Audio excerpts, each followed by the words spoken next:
Hello बच्चों, अब आपके पास जो है वीडियो नंबर 4 जा रहा है अध्याय 5 का। उससे पहले आपने जो वीडियो देखा था उसमें किस तरह से कंपनी ने पलटवार किया था उसको आप देखे थे।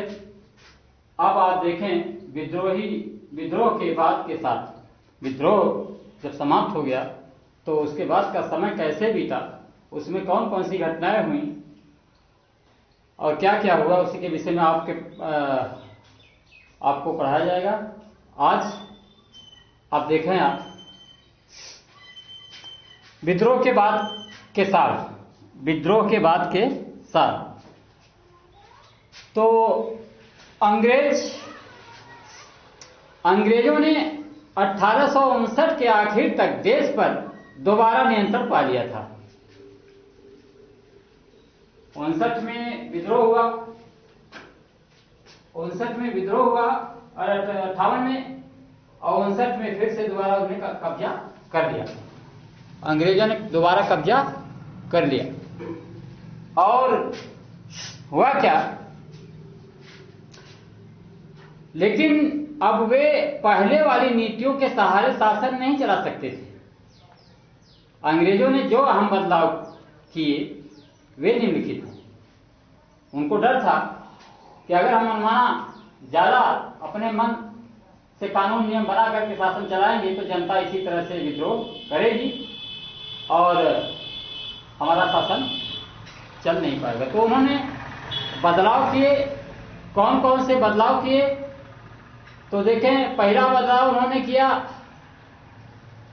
ब्रिटिश संसद ने 1858 में एक नया कानून पारित किया और ईस्ट इंडिया कंपनी के सारे अधिकार ब्रिटिश साम्राज्य के हाथ में सौंप दिए ताकि भारतीय मामलों को ज्यादा बेहतर ढंग से संभाला जा सके।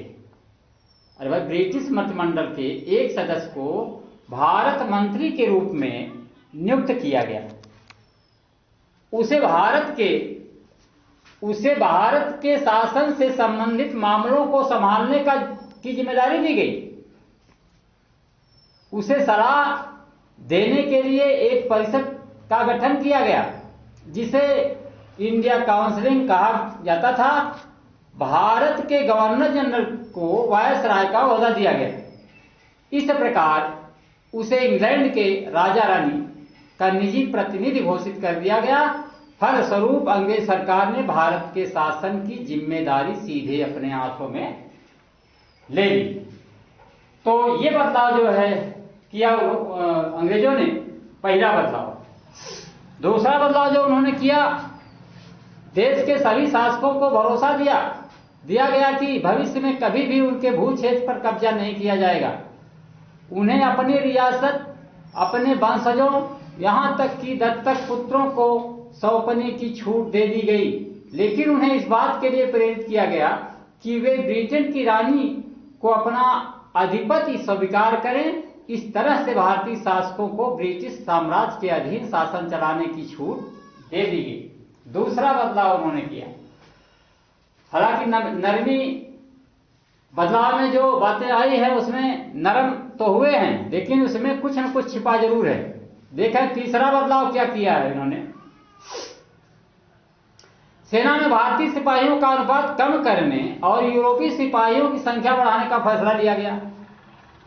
भाई, उनको डर था कि भारतीय लोग ज्यादा विद्रोह कर रहे हैं सेना में रह करके, तो इस तरह से उन्होंने यूरोपीय सिपाहियों की संख्या बढ़ाने की बात कही।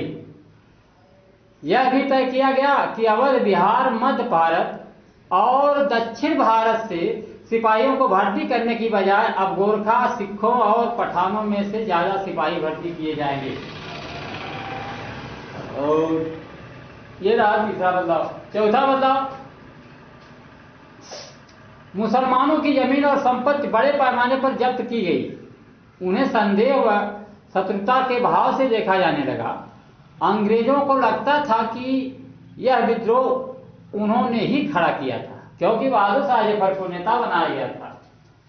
तो भाई, समाज के शासक वही थे, इसलिए अंग्रेजों का शक जो है यही था कि अगर बहादुर शाह जफर अकबर न बने होते तो शायद इतना बड़ा विद्रोह न हो। तो इस तरह से मुसलमानों की जमीन और संपत्ति बड़े पैमाने पर जब्त की गई। यहाँ पर एक चित्र दिया गया है। उत्तरी भारत में विद्रोह के कुछ प्रमुख केंद्र हैं, उनको आप ध्यान से देख लेंगे मानचित्र में। अब आगे देखें क्या हुआ। और जो पांचवा बदलाव हुआ, पांचवा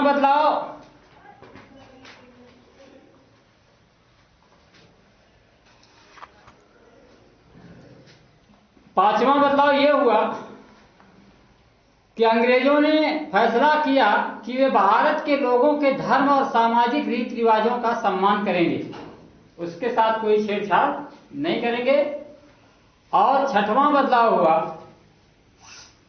भूस्वामियों और जमींदारों की रक्षा करने तथा जमीन पर उनके अधिकारों को अस्थायित्व देने के लिए नीतियां बनाई गई। इस प्रकार 1857 के बाद इतिहास का एक नया चरण शुरू हुआ। 1857 के बाद इतिहास का एक नया चरण शुरू हुआ। अब यहां पर आप देख लें, अन्यत्र की बात अगर हम करें, जिस समय हमारे देश में ये सब कुछ चल रहा था, उस समय बात हो रही है चीन के दक्षिणी भाग, चीन देश के दक्षिणी भाग की बात हो रही है। परम शांति के एक स्वर्गिक साम्राज्य की खातिर हुआ क्या वहां पर, जब 1857 में भारत में विद्रोह फैला, उसी समय चीन के दक्षिणी भागों में भी एक विशाल जन विद्रोह पैदा हो रहा था। यह विद्रोह 1850 में शुरू हुआ और 1860 के मध्य में जाकर खत्म हुआ। हांग जिक्वांग के नेतृत्व में हजारों मेहनत कश गरीब लोगों ने परम शांति के स्वर्गिक साम्राज्य की स्थापना के लिए लड़ाई लड़ी। इस विद्रोह को ताइपिंग विद्रोह के नाम से जाना जाता है। हांग चिक्वांग ने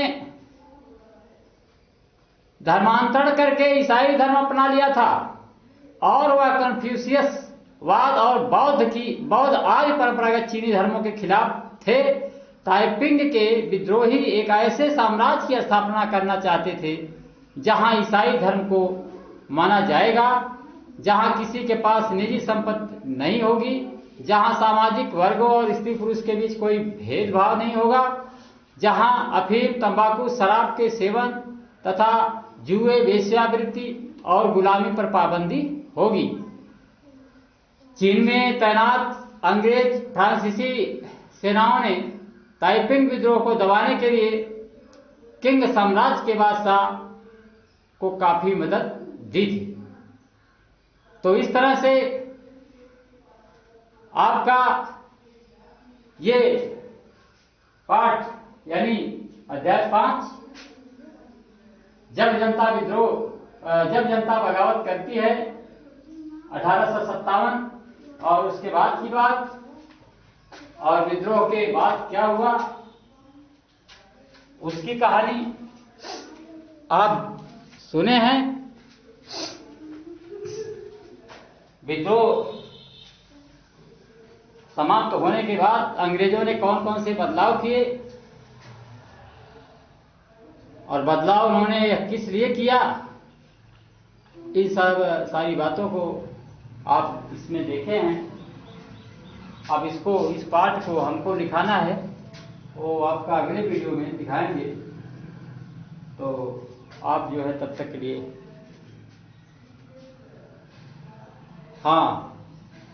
जो इसमें चित्र मानचित्र दिए गए हैं उसको भी ध्यान से देख लेंगे।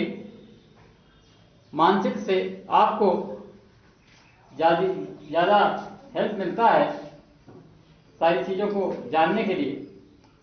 तो इस तरह से आप मानचित्र को भी बड़े ध्यान से देख लेना ताकि आपको कोई दिक्कत न हो। ये पाठ आपका समाप्त हो गया है, लेकिन इसको दिखाना भी बाकी है, इसके प्रश्नोत्तर को। तो अगले वीडियो में हम आपको इस पाठ का प्रश्नोत्तर लिखा देंगे, उसके बाद फिर आगे बढ़ेंगे। जय। यहाँ पर जनता बगावत करती है का एक चित्र दिया गया है। चित्र 12 को आप देखेंगे, लखनऊ रेजिडेंसी के खंडहर की बात है। जून 1857 में विद्रोही टुकड़ियों ने रेजिडेंसी को कब्जे में ले लिया। बहुत सारी अंग्रेज औरतों, मर्दों और बच्चों ने रेजिडेंसी की इमारतों में पनाह ली हुई थी। विद्रोहियों ने इस पूरे परिसर को घेर कर उन पर गोलों से हमला किया। इसी तरह के एक गोले से अवध के चीफ कमिश्नर हेनरी लॉरेंस की भी मौत हो गई थी। हेनरी लॉरेंस जिस कमरे में मरे वह इस चित्र में दिखाई दे रहा है। गौर से देखें कि इमारतों पर बीते दौर के निशान किस तरह बचे रह जाते हैं। बस